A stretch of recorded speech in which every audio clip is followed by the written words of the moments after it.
बिस्मिल्लाहिर्रहमानिर्रहीम। प्यारे दोस्तों, अस्सलाम वालेकुम। जैसा कि आपको मालूम है कि बच्चे कीन ऑब्जर्वर होते हैं, उनकी फितरत में शामिल है कि वो अपने सराउंडिंग का बिलखुसूस बड़ों के मुख्तलिफ करैक्टर्स की नक्काली करके खुद भी सीखने की कोशिश करते हैं और दूसरों को भी यूज़फुल मैसेजेस कम्युनिकेट करते हैं।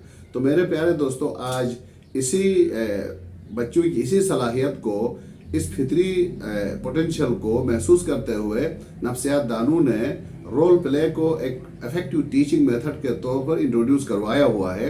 तो कबल इसके कि मैं रोल प्ले की अहमियत, उसके तरीक़ेकार पर बात करूं, मैं आपके सामने एक छोटा सा रोल प्ले जो 3 बच्चों ने प्रेजेंट किया है आपकी खिदमत में पेश कर रहा हूं, जिसमें सानिया एक एंकर पर्सन का रोल प्ले कर रही है, मुस्तफ़ा, अली और राबिया और अबीहा जो एक फन फेयर में उन्होंने पार्टिसिपेट किया हुआ है और पार्टिसिपेशन में उन्होंने नुमाया कामयाबी हासिल की है। तो उनकी कामयाबियों के बारे में, उनके एक्सपीरियंसेस को सामीन तक पहुंचाने के लिए सानिया अली ने एक एंकर का करैक्टर प्ले किया हुआ है।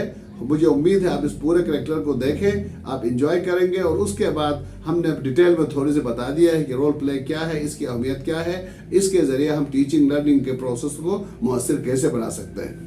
अस्सलाम वालेकुम अली, कैसे हैं आप? हाँ, मैं बिल्कुल ठीक हूँ। थोड़ा आराम से ज़ोर से बोले, लेकिन थोड़ा स्लोली बोले ताकि उसको समझ आ जाए। अच्छा, कैसे हैं आप? मैं ठीक हूँ। अच्छा, आप फन फेयर में गए थे कि नहीं गए थे? अच्छा, तो आपकी फर्स्ट पोजीशन आई या लूज?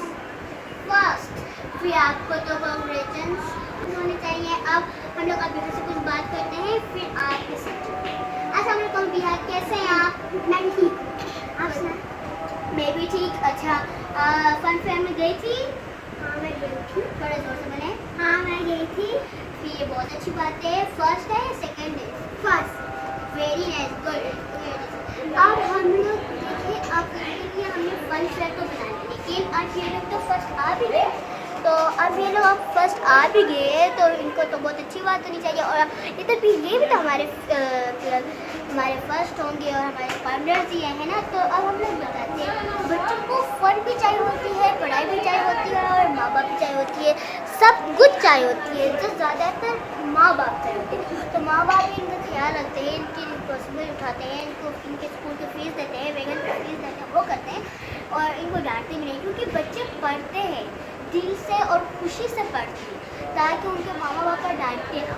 लेकिन जब वो लोग खुशी से पढ़ते हैं, खुशी खुशी कहीं भी जाते हैं, खुशी खुशी पढ़ते हैं, खुशी खुशी जाके फन करते हैं, बात होते हैं, वो करते हैं, तो उनके मामा पापा भी बहुत खुश हो जाते हैं कि कहते हैं शाबाश, तुमने तो बहुत अच्छा काम किया, फिर तो मैं तुम्हें बाहर लेके जाऊँगा, ठीक है। तो बच्चा मान जाता है, लेकिन जब उसका टेस्ट हो तो वो नहीं मानता, कहता है नहीं, मेरा कल टेस्ट है, स्कूल भी ज़रूरी है, नमाज़ का वक्त करवा है, नमाज भी करवा।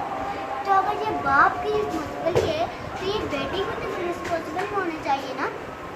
जैसे और अब वो बच्चे पढ़ते भी हैं तो उनके मामा पापा इसलिए तो नहीं डालते ना, किसी को होते हैं कि बाबा मामा नहीं होते हैं, वो होते हैं, तो ये भी अच्छा है। और हम लोग अभी इनके लिए एक न्यू फन फेयर बनाना चाहते हैं ताकि ये लोग फिर एक और जो भी, क्योंकि ये लोग तो फन फेयर में जाना चाहते हैं। हाँ, जाना चाहते हैं। अच्छा, फिर जोर से बोलो। कौन से कंपटीशन है? सारे ना, एक ना, 2 3 सारे। फिर ये तो बहुत अच्छी बात है, लेकिन हमारे लिए अच्छा बिहार से पहले बोलते, बिहार आप फन फेयर में आना चाहेंगी? हाँ, मैं आना चाहूँगी ज़रूर।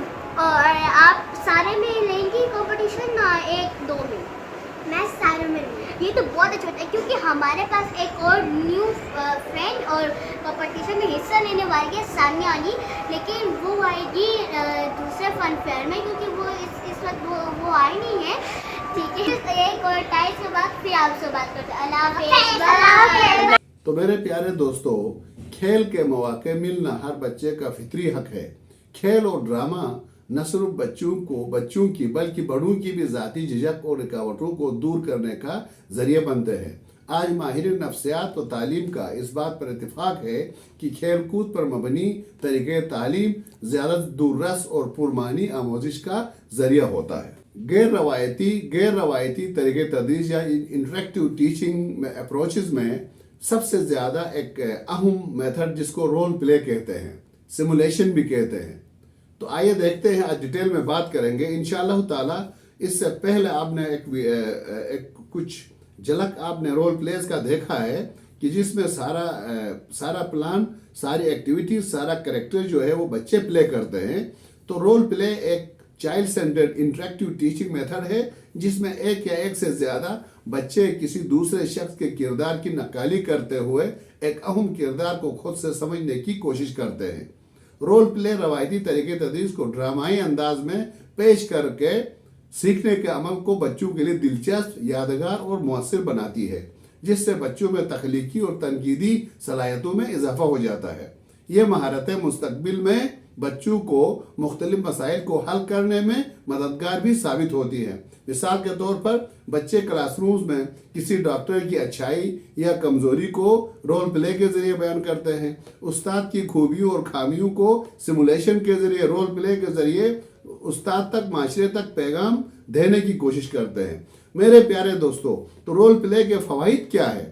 رول پلے کے ذریعے بچوں کے اعتماد اور کمیونیکیشن اسکل میں اضافہ ہوتا ہے. بچوں کی پرابلم سالونگ اسکلز اور تخلیقی سوچ میں اضافہ ہو جاتا ہے.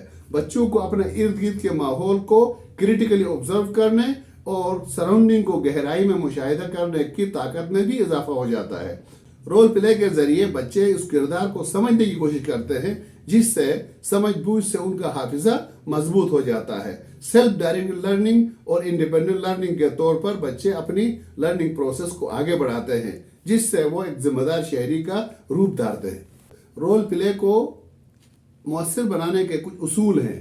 ان میں سب سے پہلے کردار کی مکمل تیاری، کنٹینٹ کو صحیح طریقے سے تیار کر کے بچوں کو ایک ٹیم کو، ایک گروپ کو تیار کیا جاتا ہے. ان کو کریکٹرز، رول اینڈ رسپانسبلٹی دی جاتی ہے، ان کی ریہرسل کروایا جاتا ہے، اور رول پلے کے بعد ڈسکشن، انالیسس اور تجزیہ تحلیل کے ذریعے سے، ایفیکٹو ایوالویشن کے ذریعے سے بامقصد اور بامعنی مطالب وہاں سے دریافت کیا جاتا ہے. میرے پیارے دوستو، رول پلے مختصر مگر جامع ہونا چاہیے، اور سوشل اسکلز کو فالو کروانے سے رول پلے مؤثر ہو جاتا ہے. موضوع، مواد، افراد اور جگہ کا انتخاب بھی مؤثر رول پلے کے لیے ضروری ہے. تو آئیے میرے دوستو، اپنی ٹیچنگ میں چاہے پلے گروپ سے لے کے یونیورسٹی لیول تک آپ کسی بھی مجرد ٹاپک کو مؤثر پلاننگ کے ذریعے بچوں کو انوالو کرتے ہوئے ان کو مختلف رول دے کر ان کی رہنمائی کر کے وہ ڈراماٹائز کر کے اس مجرد ٹاپک کو، تصور کو سمجھ بھی جاتے ہیں اور ایک فنی وے میں لوگوں تک پیغام بھی دیتے ہیں. تو اللہ تعالیٰ سے دعا ہے کہ ہمیں اپنے بچوں کو کی تعلیم کو، تربیت کو انشور کرنے کے لیے، ان کی ہولسٹک ڈیولپمنٹ کو انشور کرنے کے لیے مختلف قسم کے حربے استعمال کرتے ہوئے، مختلف قسم کے ٹیچنگ میتھڈز کو استعمال میں لاتے ہوئے ایک اچھا معاشرہ، ایک اچھا بچے کی ہولسٹک ڈیولپمنٹ کو انشور کرنے کی توفیق دے. والسلام علیکم ورحمۃ اللہ وبرکاتہ.